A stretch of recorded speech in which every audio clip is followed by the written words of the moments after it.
Hey, everybody. Welcome to this week's episode of With All Due Respect. We are your hosts. I'm Ryan Shead. That's Marcus Flowers. Brother, how are you doing? I'm still trying to figure that out this week. Yeah. Well, we had Groundhog's Day, and apparently we're headed for 6 more weeks of Donald Trump's, winter. yeah, Uh, it just feels like negative all around right now. Like, I'm trying to yeah, find some positivity. So that's why I was looking forward to today's show because I think the work we're doing here now is very positive, and I enjoy bringing people on because, unlike some other political shows and commentary shows, they bring people on, they're looking for that gotcha moment that's going to create some heat or clicks, and that's just not what we're here to do. not So what we do here. I had a wonderful conversation with our next guest the other day, which is why I'm so excited to bring her on so that you can meet her as well as, the country. But here in Arizona, we're having a lot of battles we have to fight. And one of the biggest ones we have is in our education department. I'll let Dr. Terry Ruiz tell you more about where we stand in education here in Arizona and what her plans are. But Tom Horn, our current superintendent, is more concerned with things like critical race theory and gender in bathrooms than he is about protecting our actual children and the future of our state. And that's why it's my honor to introduce you guys to Dr. Terry Ruiz, who is here to help kids like mine hopefully get a better education. So thank you for joining us, Doc. Appreciate it. Hi, thank you so much for having me on. It's wonderful to talk with you again. And Marcus, always thank you to having me on. It's great to meet you. We can talk, I could talk all day about my favorite topic, which is our students, which is public education. A lot of things happening in Arizona. We are in the national news, of course, Yep. not only because we happen to be ranked, darn near the bottom in Yeah. public funding. We're 49th in the nation in per pupil funding. We're at the bottom of academic progress and success. We have, our teachers are not paid what they should be paid. We're not compensating Nope. our educators. And we have schools closing. This is most devastating. We have public schools across Arizona closing all over the place in wealthy districts and in districts, with high poverty. Yep. It knows no boundaries. Schools are closing because the current superintendent, Tom Horn, is all about privatizing public education. And the Yes. Republican led legislature has, they're part of this issue as well. They want to privatize, they want to um, diminish public Yeah. education. It's going to It's affect, like they want to pass the responsibility off. They just don't want to even be responsible for it anymore. right? And I'm glad you said that because I think it's important to remind our listeners that why we do have some amazing Democrats in office right now in Arizona with Chris Mays and Katie Hobbs and Mark Kelly and there's others. The Go. Our legislation is still controlled by Republicans. Mhm. So even though we have these great Democrats in these positions, we still need to get control at the state level, which is again why we do this show, because it's not just about the marquee elections; it's about these elections as well. Because the future of our state literally depends on the education of its occupants, of its citizens. Mhm. And what I love too is that you are a proud third generation Arizona. So you're not like me, who just came here because my wife grew up here. But you're also a first generation college student with degrees from Arizona State University and Northern Arizona University, which led to a career teaching math in public schools at the middle school, high school, and college levels. That's right. After a 30-plus year career as a teacher, you are the proud mother of two daughters that are enrolled in Arizona public universities. And they're now representing the second generation of college students in your family. But I also wanted to mention the dude behind you, which is Bobby Ruiz, who is also a retired chief of the Peoria Fire and Medical Department. So, please pass along our thanks for his service. And yeah, I'm really excited for people to get to meet you. I told you in our meeting that I still talk to my third grade teacher, who was my third and fourth grade teacher. Shout out to Miss Bolio. And that's why I know these relationships that you build and have built over this career Mhm. is what's going to serve you and us I think, much better than a lawyer who clearly has an agenda that has nothing to do with the children in Arizona. Right, absolutely. And it's not just Tom Horn, who's the attorney, who is a career politician, former superintendent in the early 2000s and former attorney general, but also he's being primaried by Kimberly Yee, who is the current state treasurer. Again, a career politician, educational policy, but never have either of these two individuals been in the classroom. They are not Yeah. educators, and you know, You know, So let me Yeah, go, jump in please. real quick. And I love that you said that. And just to give you a little background on me, I come from a family of educators. My father, before he passed, taught 36 years Wow. in middle school and high school. My sister, she went into teaching. Now she's a principal at a school system in our district. That's awesome. Here, it used to be Marjorie Taylor Greene's district, but Not anymore. now that she's gone, we're trying to get a good Democrat in there. Yeah. But Check out our educators, show with Sean Harris. with Sean Harris, educators have a very special place in my heart. Coming from a family of educators, and I'd hear my dad talk about teaching back when versus around the time he retired. He tried to get my sister not to go into teaching, but she followed him anyway. There's no problem for me. I was always going into the military. That was my thing. So, but can you tell us, Dr. Ruiz, and you've been in the classroom, you've done it all. Well, you're about to be a superintendent. So tell us how things have changed for better or for worse or both, even over your last 30 plus years of being an educator and seeing how the system's changed now that we have a Department of Education that's being very badly diminished by this administration. Great question. That is a great question. I think back to my first year teaching. I was teaching 7th grade math at the school that I graduated from in South Phoenix. And compared to a class I recently taught a year ago at the community college, also in South Phoenix, the needs of the students haven't changed. Students still need to feel valued and heard and respected and challenged. I will always have high expectations, but I'm going to help you get there. That need hasn't changed. What has changed, of course, is curriculum has shifted some. Kind of the pendulum has swung in math, but also technology. The use of technology and how do we as educators prepare ourselves so that we can prepare our students for this rapidly changing technology environment. So I was the president at Glendale Community College during the COVID pandemic. Oh man, for all of our educators out there, thank you for going through that journey with us. Help my family for sure. Ooh, it was a tough time. Not only were we afraid, we didn't know what was happening, this whole dynamic of fear around the medical crisis, but then how do we keep moving forward? How do we prepare? And we weren't ready. Schools and colleges and universities weren't ready for this. The country was ready. Yeah. Nobody was ready, right? Parents weren't ready. No one was ready. Yeah, for sure. And this need to turn on a dime to help students keep moving forward in this time where we didn't know what was happening.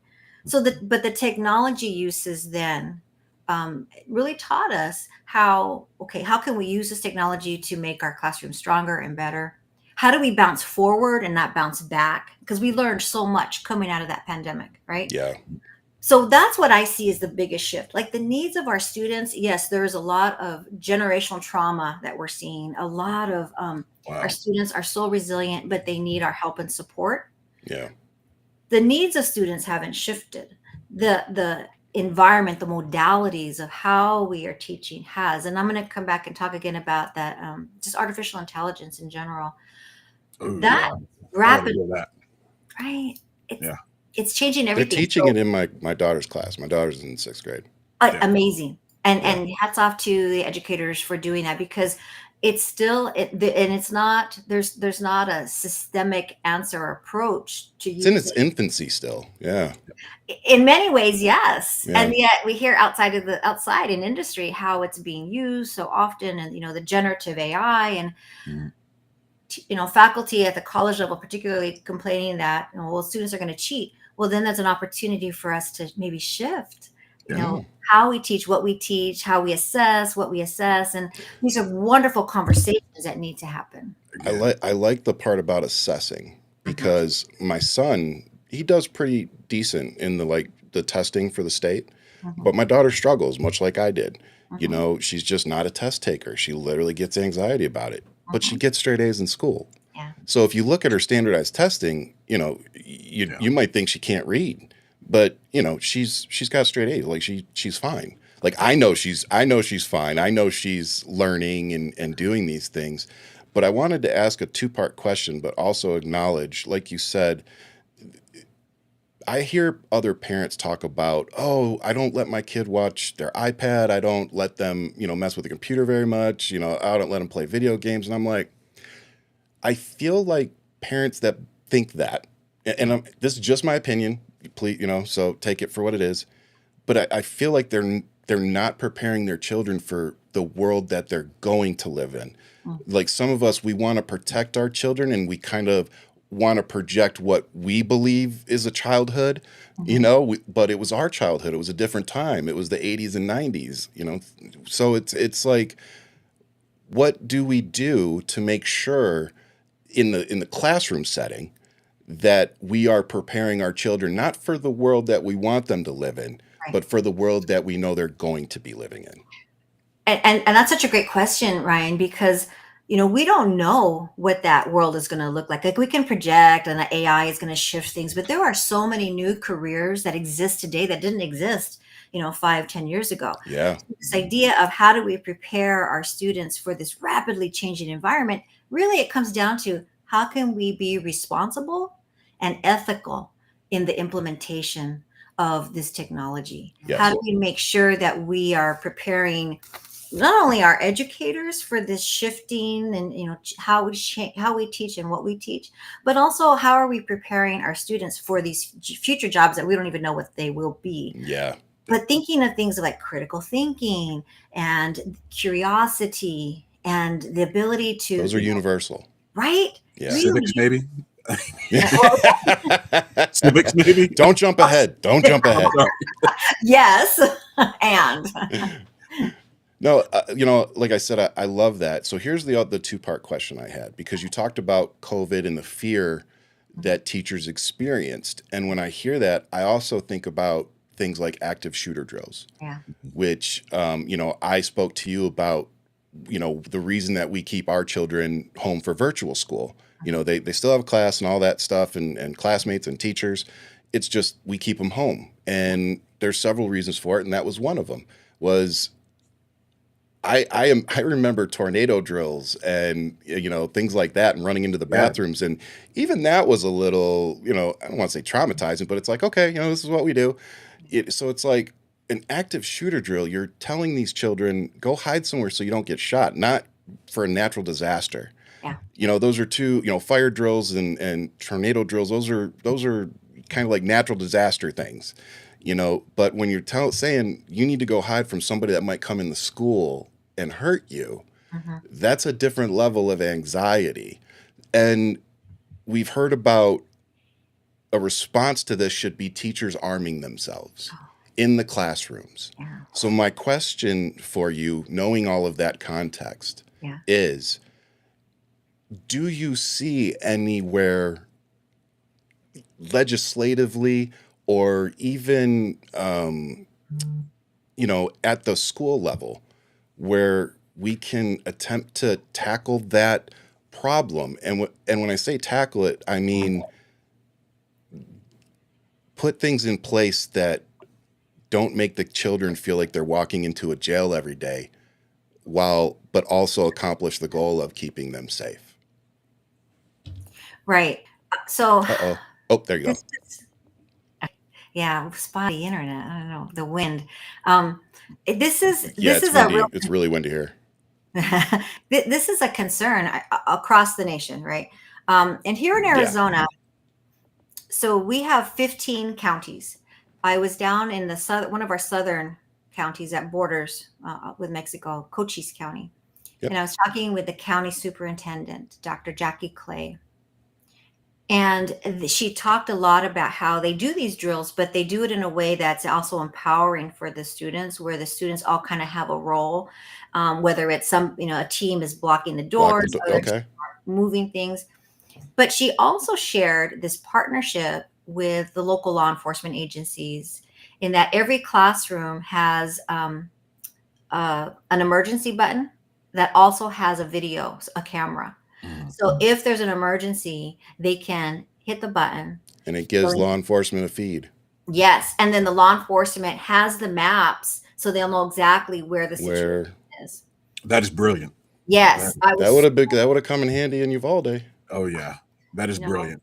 yeah, Gives them the window into what's going on inside. So that is Yeah, inside the classroom. Yeah, because what we saw at Uvalde, it wasn't enough just to have the cameras in the hallways. yeah. Because they couldn't see what was going on in there, and that's what, in my opinion, again, that's what kept them outside of the classroom as long as they waited, because they didn't have a way to really see what was going on.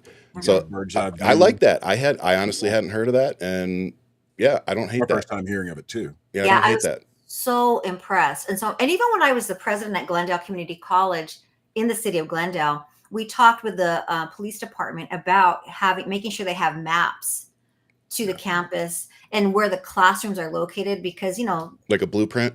yeah, like a blueprint. And so Yeah.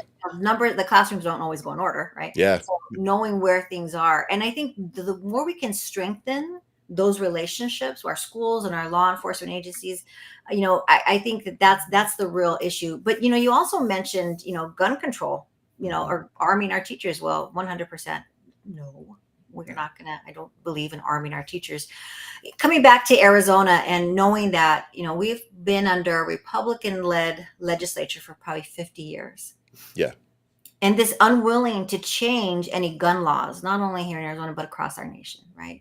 This unwillingness to change some gun laws so that we can have some common sense gun laws in place. Yeah. Do we need to pivot, and do we need to have, what's the conversation between counselors or, social, Better mental health resources. right? Absolutely better mental health Yeah. resources, counselors versus a school safety resource officer. Did Tom Horn remove some of those resources? No, actually, he was able to get more money Oh, okay. to put, and schools had to put in a request. To Do get you the want- money. Well, yeah, and do you want an SRO or do you want a counselor? And what we found is, when we look back at that data, schools that wanted an officer, they got the funding, versus very few schools who asked for, yes, Ryan, who asked for a counselor. Well, that's the same thing. It came out of the same pot, but he was much more interested in putting a police officer on campus than putting a counselor on campus. Now, Well, that's what I mean. To me, that's the same as removing mental health. Like, that's the same thing to me. yes. You're not, instead of, if you said you want a counselor, we're going to give you, pennies on the dollar. But if you said you want law enforcement, we'll fund you as much as you want.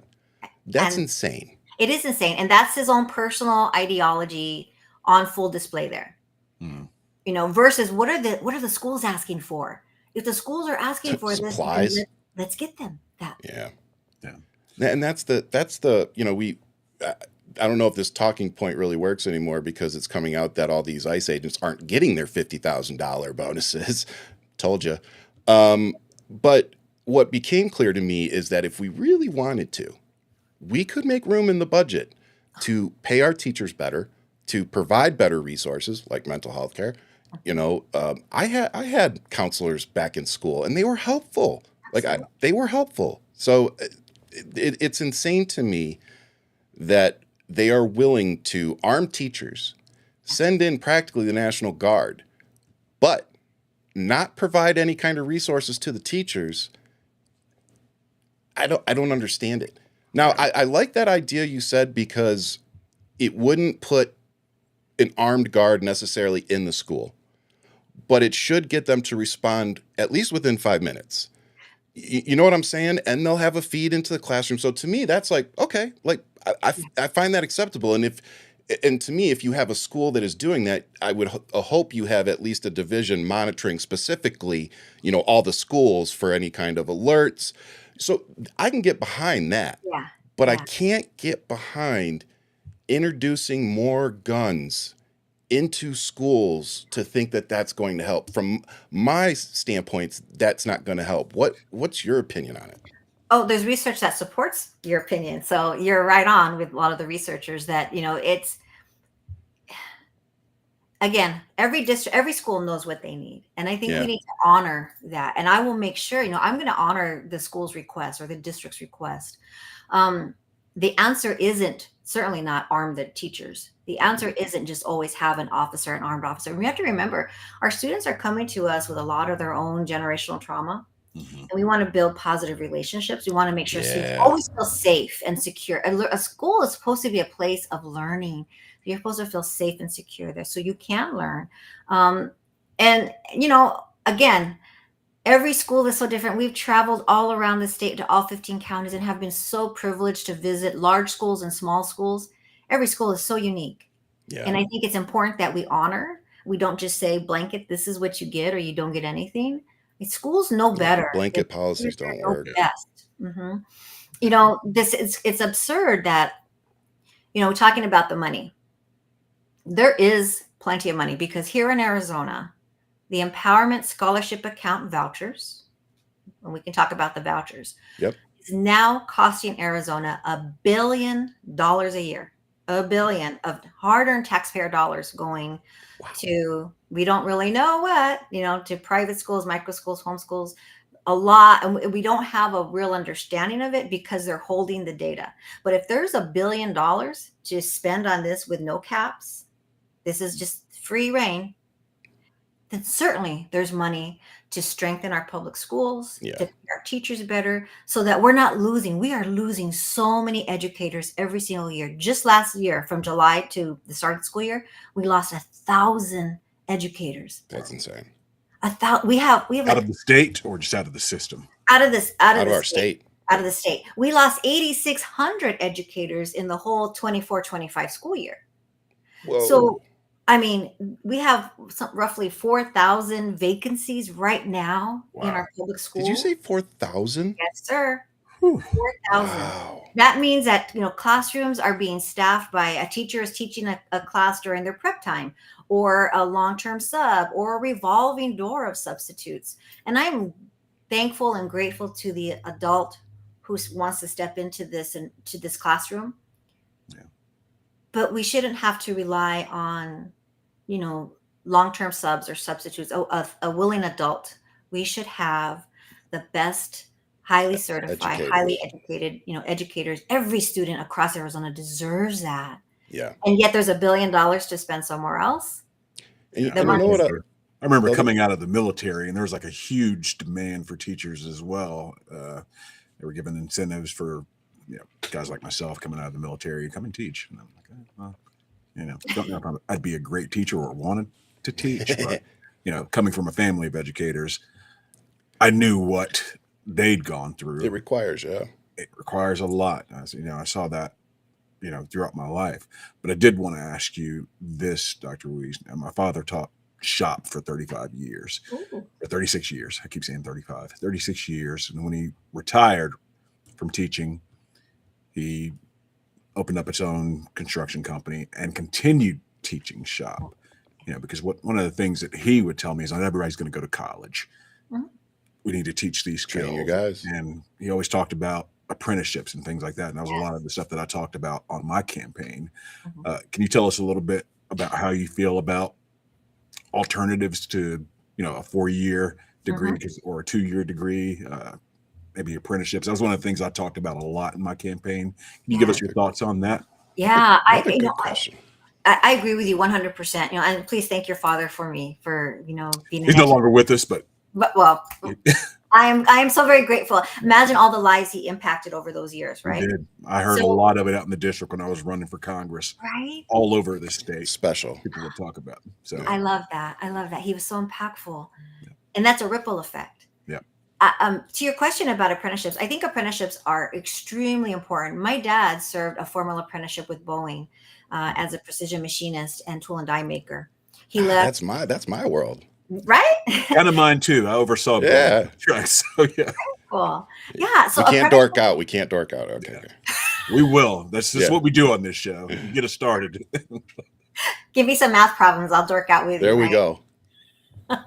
So yeah, so apprenticeships are extremely important in whatever career field it is. And I think whether it's a formalized apprenticeship program, whether it's one of the amazing programs in the career and technical education programs. I think I froze there. No, you're back. I think we need to make sure that our students, when they come out of high school, that they have these experiences through a dual enrollment program, so that they're earning college credit, or while they're in high school, they can earn these really robust career and technical education certifications, so they come out and have a living wage job.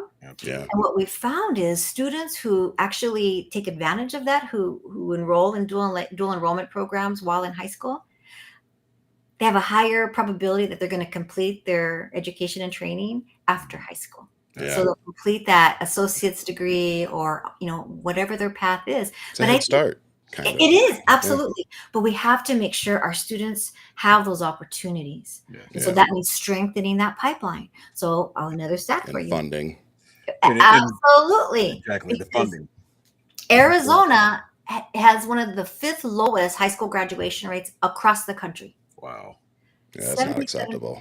It's unacceptable. It is unacceptable. I feel like we're doing a disservice to our students. Yeah. We're not preparing them. And it's not only, for our students, but also our industry partners. Yes. A large part of what I did the last part of my career is workforce development with our industry partners. There are so many vacancies for those highly skilled technical areas because the pipeline isn't filled. Yep. And we need to fill that pipeline with the incumbent workforce, with adults in the field right now, and also with our students.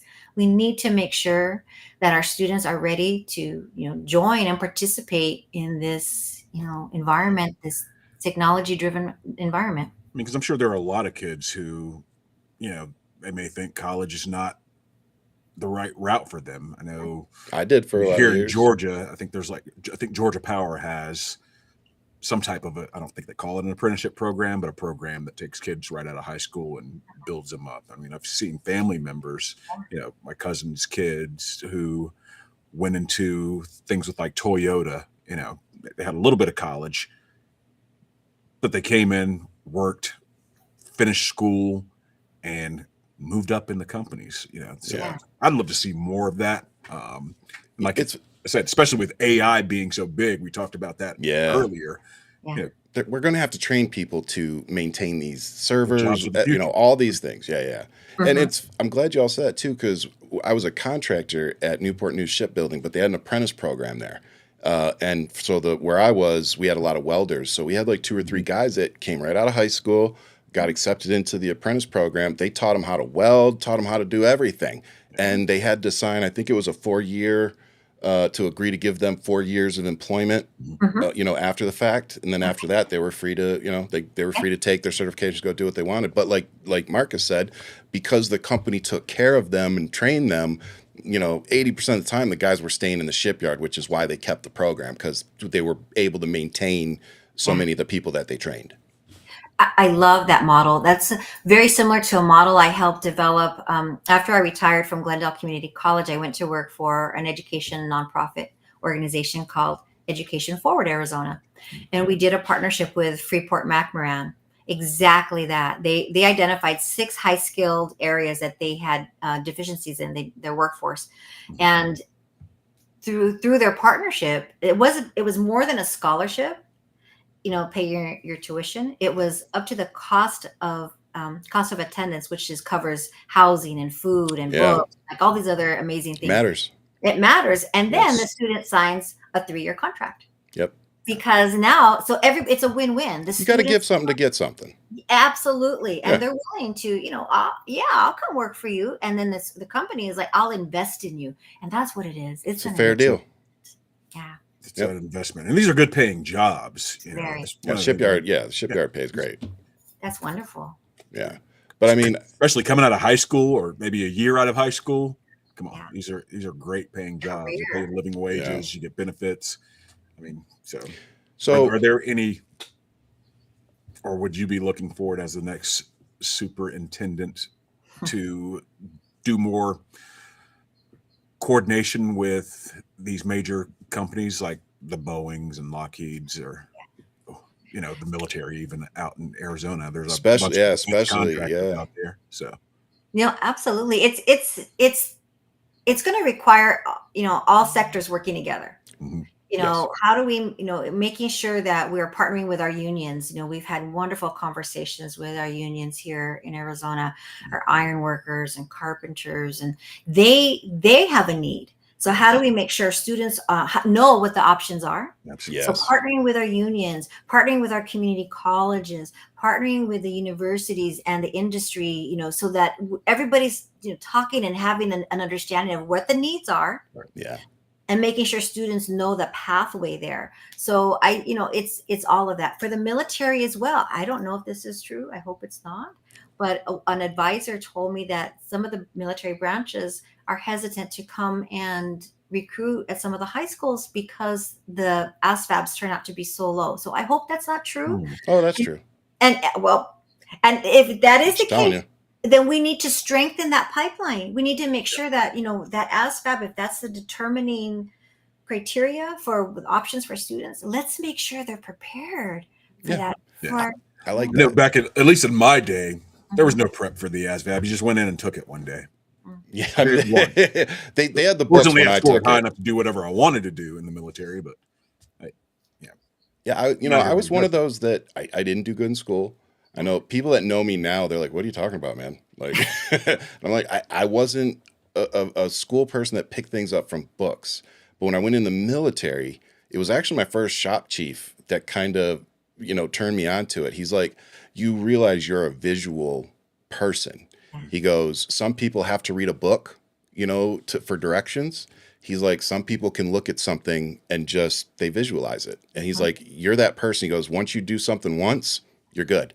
Wow. And because he figured that out, he, like everything we're talking about, he really took me under his wing and put me with people that he knew I could watch and learn how to do the job the right way. So having a supervisor, much like a teacher, that was able to see how I operate and how I best learn, and then set me up for success to the point where I was Airman of the Year and Airman Below the Zone, ranking up early because he was putting me in positions to learn. I had to do the work, but he was putting me in the positions to accomplish these things. And what I don't like that we were talking about is, when you talk about the revolving door of substitutes and whatever, that meaningful relationship that I have with some of my teachers and some of my former supervisors in the military, when you take that away, I think that's very detrimental, not just to our education, but just to our growing as people. Yeah. Because when you have a what's the word I'm looking for? Consistent, presence in the classroom, that's what got me through some of the years, because I had a teacher that cared enough to keep throwing me a life raft and be like, come on, like you're okay, because they saw I wasn't stupid. Yeah. It was more, I just didn't mesh with the way school was structured at the time. Yeah. So I guess that would be my last question for you is, do you feel like schools do enough to figure out how kids learn?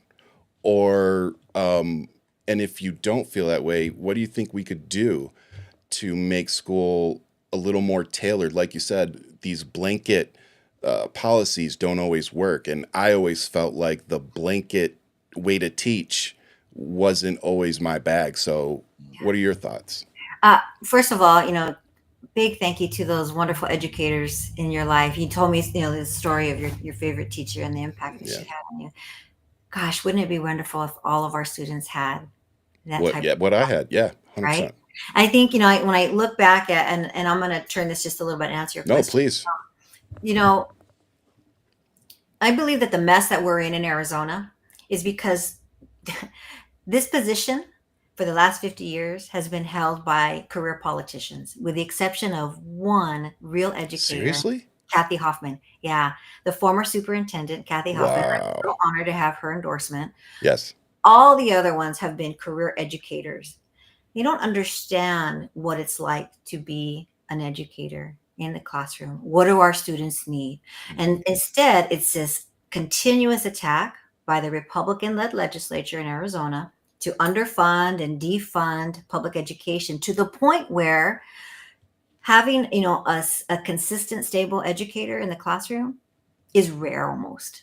Mm. Right? Which it shouldn't be. It shouldn't be. And teachers, there's so much being put upon them because they don't have a counselor. Arizona has one of the highest student to counselor ratios in the country. It's like The 900. teachers need their own counselors. Oh, for sure. I mean, this is, one of the things Tom Horn did when he came into office in January of 2023. He ran on no social emotional learning.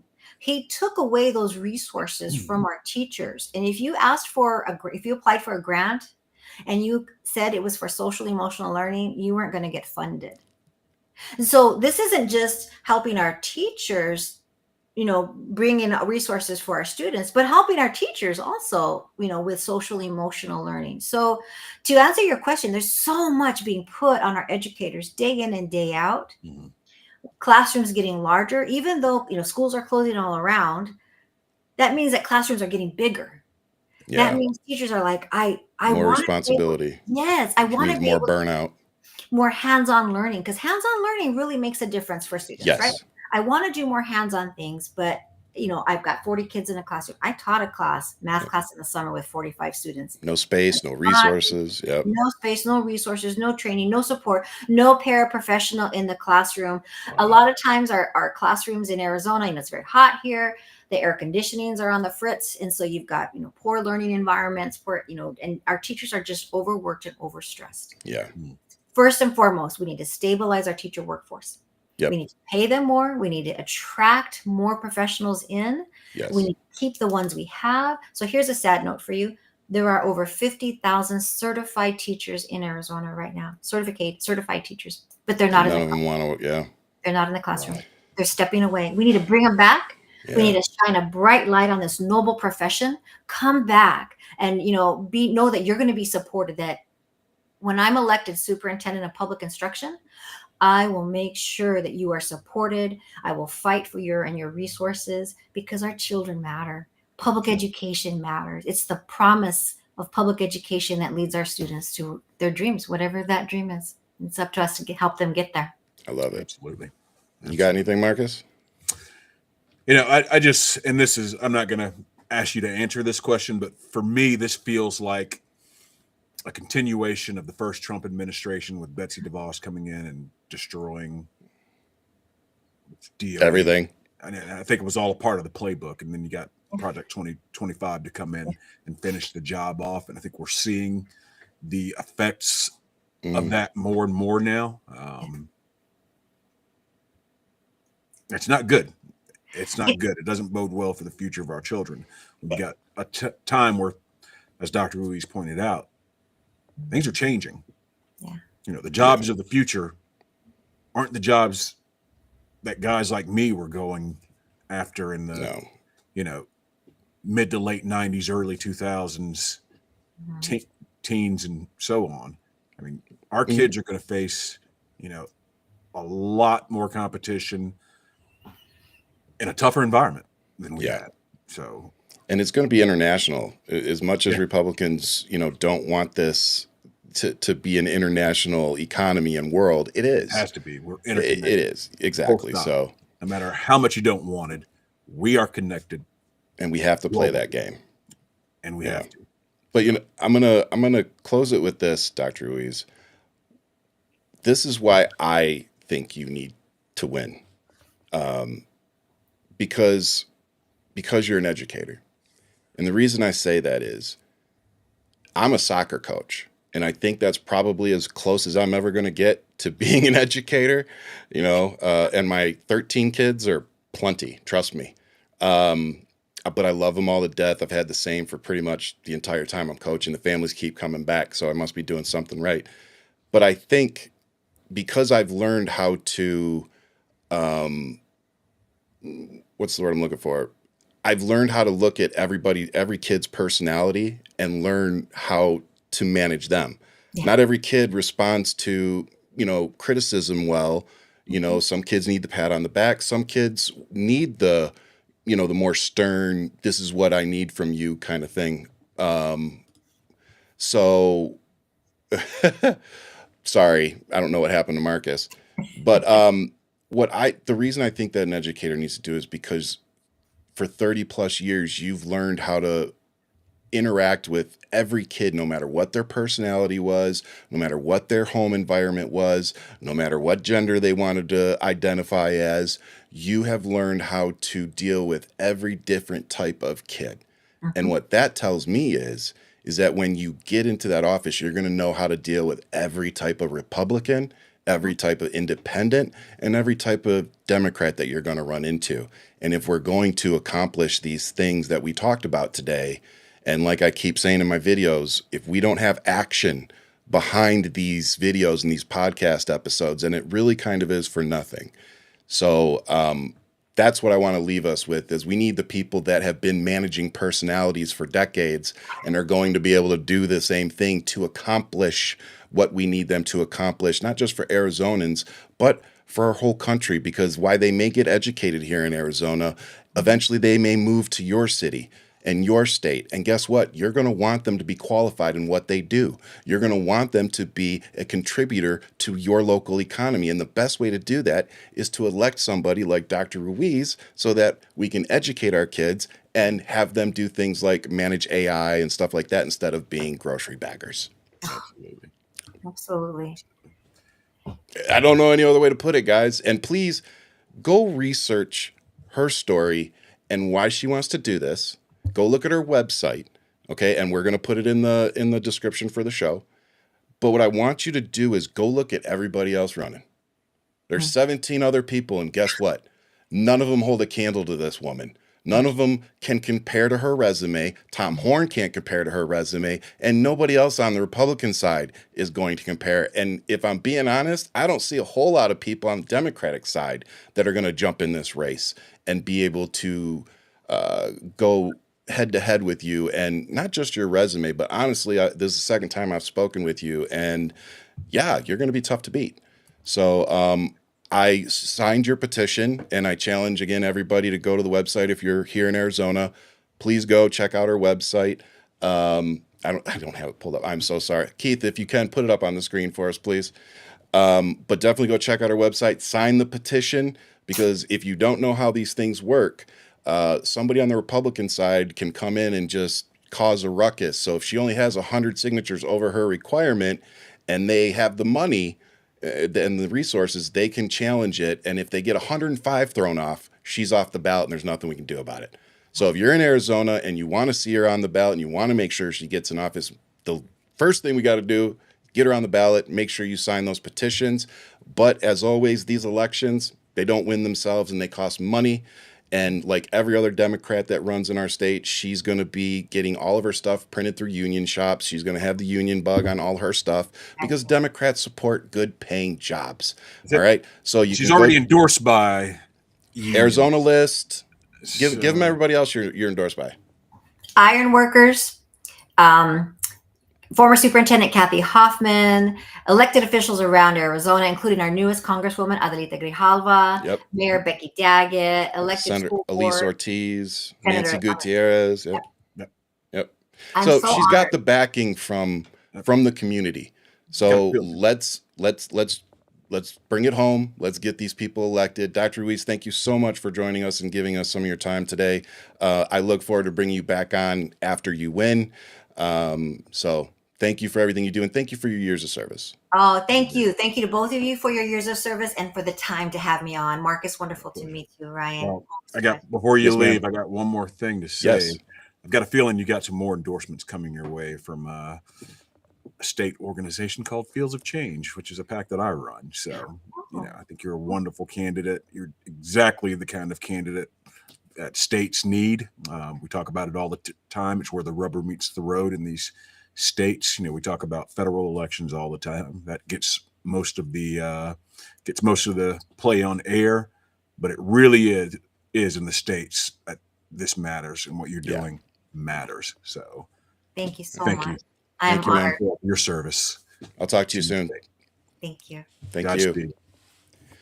Man, that was as good a conversation as I expected. So, I had been telling Absolutely our team, the kind of candidate we need to see more of Amen. Running at the state level. And that's why we do Fields of Change. And HTL is our federal PAC. Fields of Change is our statewide committee, where we go and help, people who are willing to get on the ground and do the work in the states, because I say it all the time. That's where the rubber meets the road, and it's where things get done. And a lot of times we lose focus of that. It's the future of our party. That's it. We've got to start fighting back in these states, especially with education. Yep. So, and Arizona, 2nd congressional district, I would love to see a much stronger candidate in that district. So if there's anybody in there that wants to run, let me know. I might bring you on the show. But no, man, I'm glad you said that, because I think it's important to remind folks, when you watch us on With All Due Respect, you're not just watching another podcast. You're watching two people that are putting their money where their mouth is. He's running PACs. We're dedicating our life to this. So when you support us, you're not just supporting a couple podcasters. You're supporting people that are actually doing the work behind closed doors as well, and our team as well. Bringing these candidates on, going through and kind of vetting them, making sure they kind of fit our agenda, and we talk a lot about independence and who they are going to caucus with and why that matters. So that's stuff we all do here. That's why we have the team we do for this show. So that's what you're getting for your money and your time that you spend watching us and supporting us. So thank you as always. Make sure you hit that like and subscribe button, because we have more people coming on. We got Amy McGrath next week, correct? Amy McGrath next week. Yes. So we got more people coming, folks. Hit that subscribe button, because support our candidates. I mean, they could use $1, $5, $10. All matters, man. The dollars add up in these races. I know people are like, oh, all I got's $2. Send it. If that's all you got, send it. You've got $2 to spare. $2 is $2. The campaign.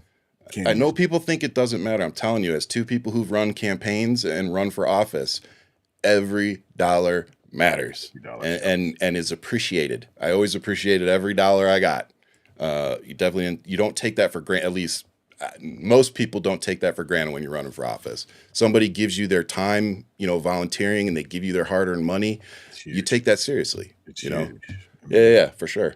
But The Supreme Court said money is speech, so you're speaking your mind when you support that candidate or that. I'm sorry. Could you tell them again? I feel like I might have talked over you a little bit. Can you tell them that one more time?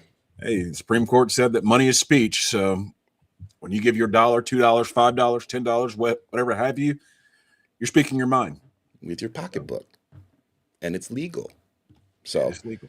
But with that, let's talk real quick about the Grammys, because I didn't watch them, but I got all the highlights. That's all you needed, brother. But no, look, it was a good event in terms of people using their platforms. I did enjoy seeing people take the time. It could have been all about them, and they made it about others. So whether you agreed with the message or not, I always applaud that, because it takes some selfless. Yeah, and I thought it was stupid, but hey, that's and that's fine. But for me, there were some opportunities lost, and what I don't like is I don't like people bullshitting me. And I felt like people like Jelly Roll were bullshitting me. You can't go rub elbows with Trump at UFC, fights, and go testify in front of Congress and then play stupid. Say you don't understand politics and the power that it has. And then to continue after, your speech, and then to go, oh, I'm just stupid, I'm just aloof.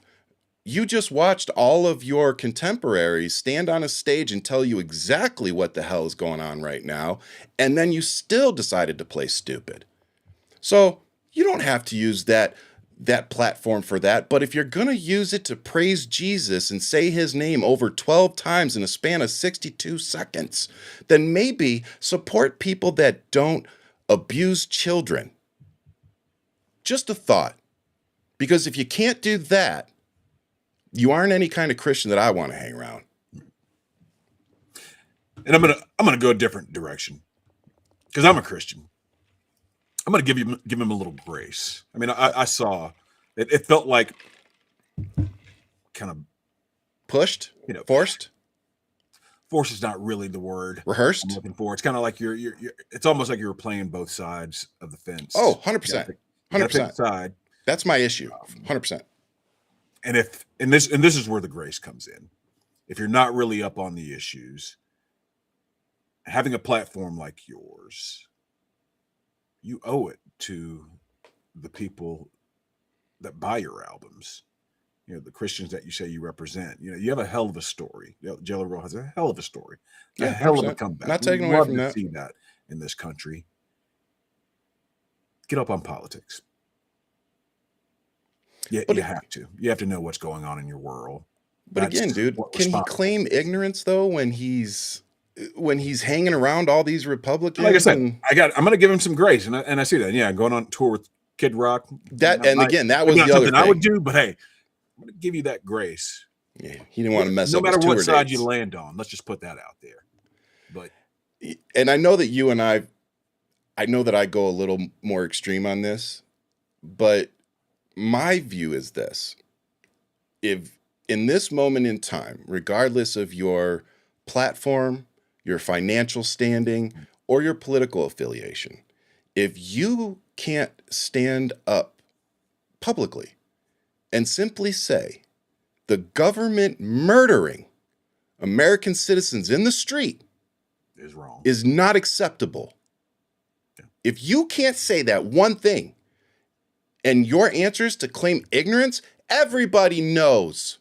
There isn't a place on the fucking planet that doesn't know that ICE is killing Americans. Most people know their names off the top of their head. There's no way Jelly Roll does not know what's going on. He's picking and choosing, and he's not the only one. I'm picking on him. He's not the only one. But these people are picking and choosing what they want to be upset about or what they want to support. And that's not Christianity to me. See, because what I've realized is Donald Trump and a lot of these Republicans, the ones in the Epstein files, they're the same people that would have nailed Jesus to the cross themselves. Yeah. Like, they would have turned him over to the government. He wasn't white. He didn't speak English. What do you think they would have done to him? They would have turned him over. They didn't have these laws that are stopping them from, murdering him at the border. They didn't have those back then. No. These people would not have supported Jesus because he wasn't white and he didn't speak English. That's a fact. And I looked at all, like I told you, I looked at all that backlash that came out of, it was Billie Eilish's thing that she said, and I saw her speech. I was like, okay, what she's talking about is basic empathy. At least that's the way I took it. That's the way I took it. You have no empathy. I mean, now we're telling people to shut up and sing. You can't have it both ways. No, you can't. Shut up and dribble. And again, so many times it's hypocrisy that bothers me the most. Like, if you're evil, just be evil. You know what I mean? Like, cool. Stephen Miller's evil, and he lives it. So it's like I at least respect the fact that you can always depend on Stephen to be an evil white nationalist. That's never going to change. But there's so many people out there that, like you said, play both sides. And what's upsetting me this time, that's it. Like, sometimes, like, I don't hate on people not messing up their money. Like, I get not messing up your money. But don't say anything. Don't say anything then. Exactly. But when you start tap dancing, when you start tap dancing, that's different. Plenty of artists, plenty of athletes say, okay, I won't get involved. Doesn't mean they don't have an opinion. Yep. Like when I was in the military or worked for the government, I didn't say anything.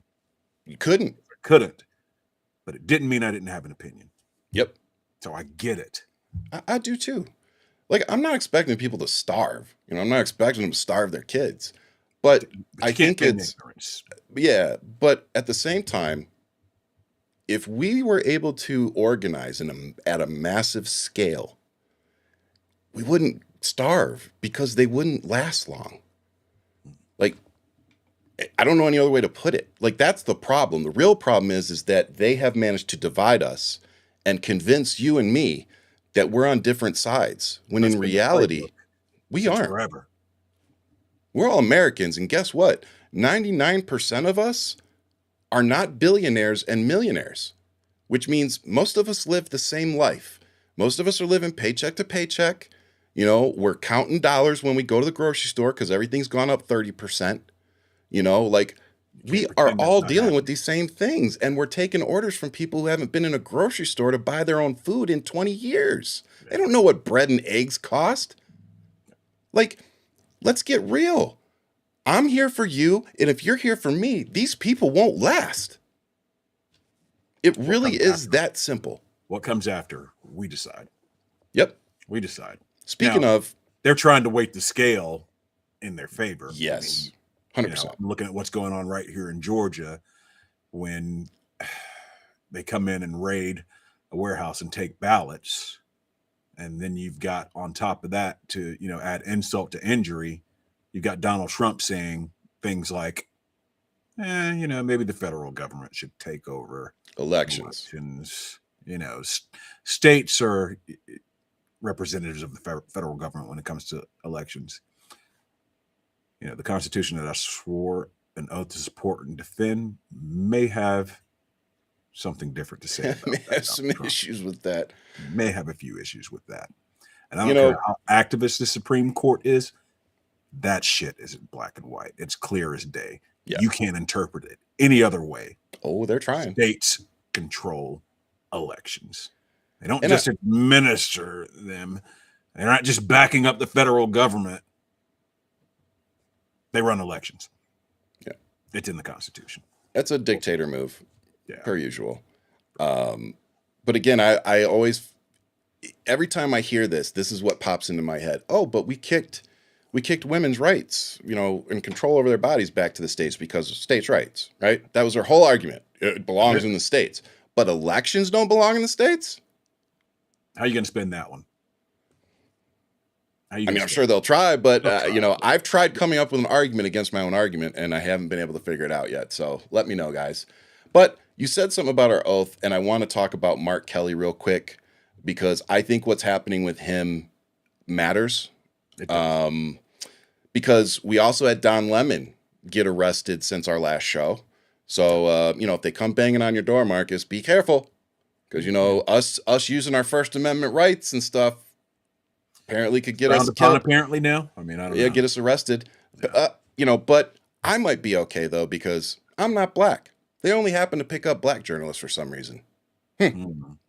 I wonder why. And you know what else I find interesting is they pick these people up for showing up to a church to protest and record, letting everybody know that one of the people running the church is head of ICE.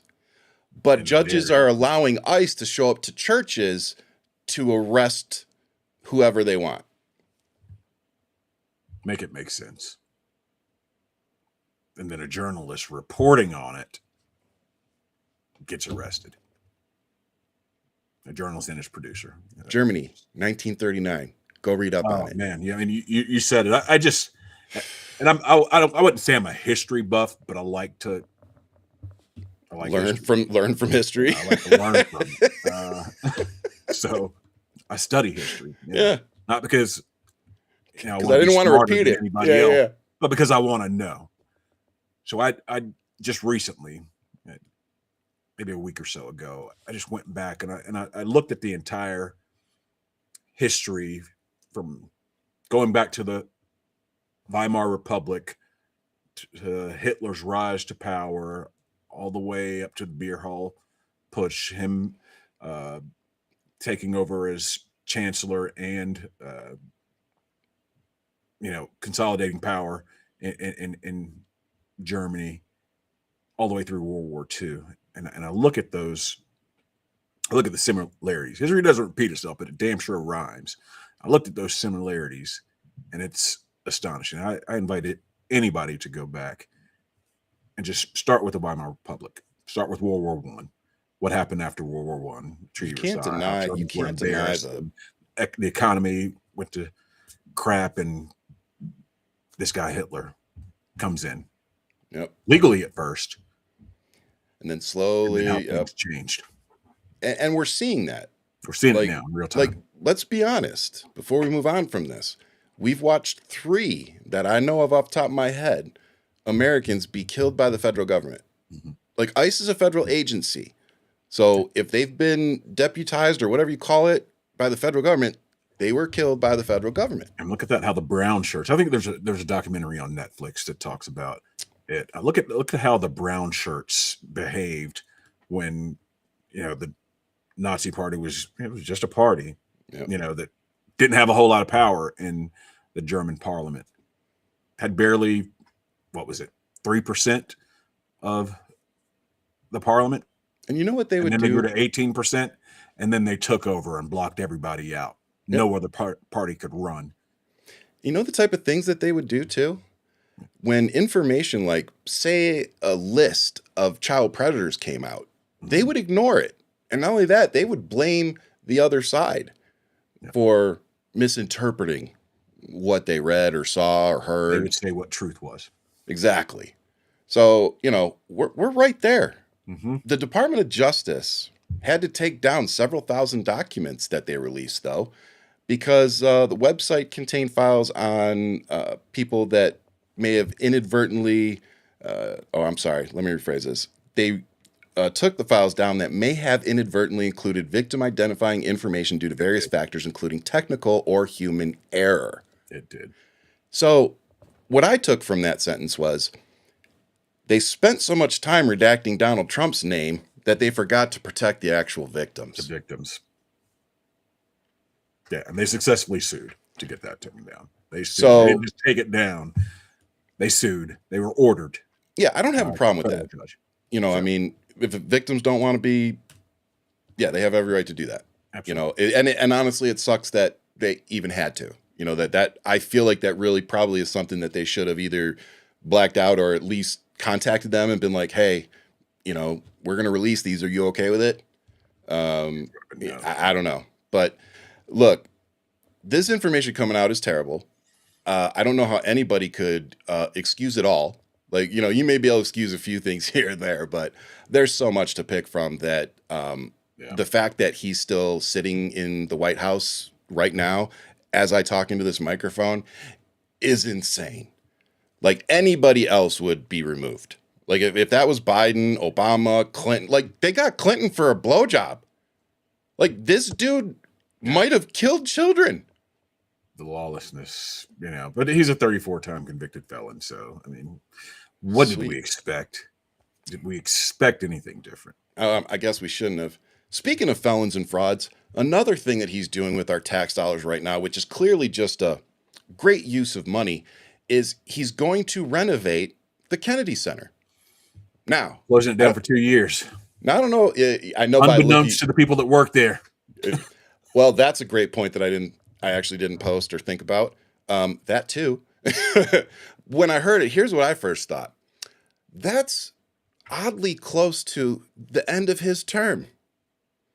He's shutting it down because everybody's pulling out, and whatever they do put on, whatever events they do there, have such poor attendance that it's embarrassing. So instead of allowing them to keep embarrassing him, he's just shutting it down. Nothing. Yeah. I don't know. I did not see that coming. I don't know about you. I didn't see it coming, but neither did the employees of the Kennedy Center. So, Yeah, that part's not funny. That's it's, not funny. But not only the employees, but I have an old friend who has played for the Baltimore Symphony, and they did a lot of events there. Yeah. So like you said, when they cancel an event there, that's money out of all of those musicians' pockets. Absolutely. So, again, everything that this administration does affects everything. It's affecting people's pocketbooks. It's affecting their investments. It's affecting their children's education. That's why anybody that says, "Oh, I don't do politics," just call them a name and keep moving. Doesn't you can't mean you not won't be engaged in affected by politics. Politics. When I hear that, I tell people, it doesn't mean politics doesn't affect you. Yep. End of the day. You may not be into don't it, but it's into you. don't do politics. Sooner or later, politics is going to do you. Yep. And Pay attention. I also want to point out that this is in addition to the East Wing that he's bulldozed for his ballroom. They've already, redone the Rose Garden, turned it into a marble parking lot. Like and he wants to build, what is it? What do they call it? Arch in the world. Yeah, the arch. I guess he wants an Arc de Triomphe in Washington, D.C. and call it Arc de Trump, I guess. I don't know what the hell's going on here with this guy, but sorry. Help me, Marcus. I don't know how much more. Nationalized elections, building monuments to himself, putting his own name on buildings. Yeah. Oh man, and this is in addition to all the international things that he's doing. Like, we are a laughing stock on the international stage. It's infuriating. Like, it feels like decades of